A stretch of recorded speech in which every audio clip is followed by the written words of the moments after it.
মাঠেই শুনছি আসলে খারাপ লাগছে তামিম ভাই নাকি মাঠে স্ট্রোক করছে। সো আমরা আসলে যে যতটুকু পারতেছিলাম যে দোয়া করতেছিলাম যেন উনি তাড়াতাড়ি সুস্থ হয়। সো আমি ব্যাটিংয়ে যাওয়ার আগে শুনতেছিলাম যে উনি একটু ভালো অবস্থায় আছে।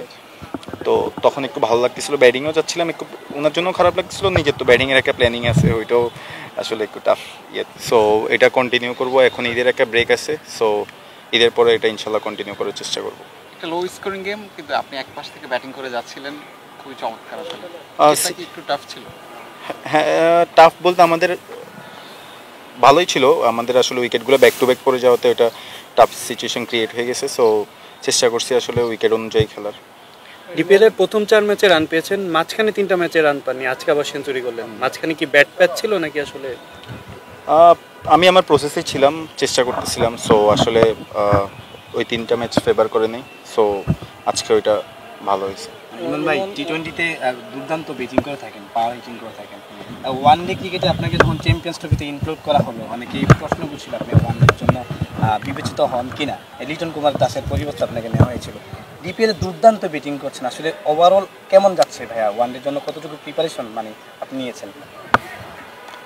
আর ডিপিএলটা ভালো যাচ্ছে। সো আমি চেষ্টা করতেছি যে কনসিস্টেন্ট থাকার, পারফরমেন্সটা কনসিস্টেন্ট রাখার।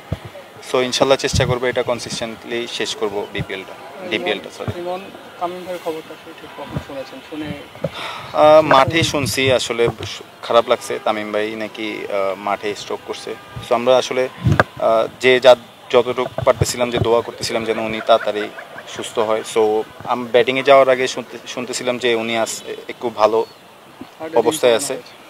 তো তখন একটু ভালো লাগতেছিল, ব্যাটিংও যাচ্ছিলাম, একটু ওনার জন্য খারাপ লাগতেছিল, নিজের তো ব্যাটিংয়ের একটা প্ল্যানিং আছে, ওইটাও আসলে একটু টাফ ইয়ে ছিল।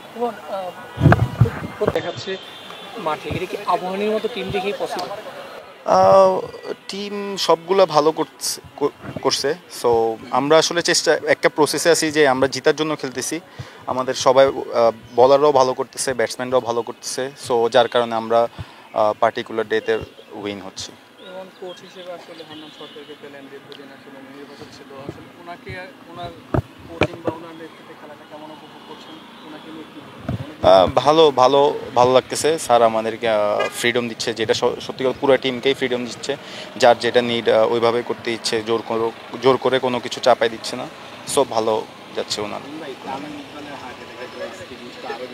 রমজান মাসে খেলাটা একটু কষ্টকর, আপনি কি মনে করছেন আসলে কি রমজান মাসে খেলাটা?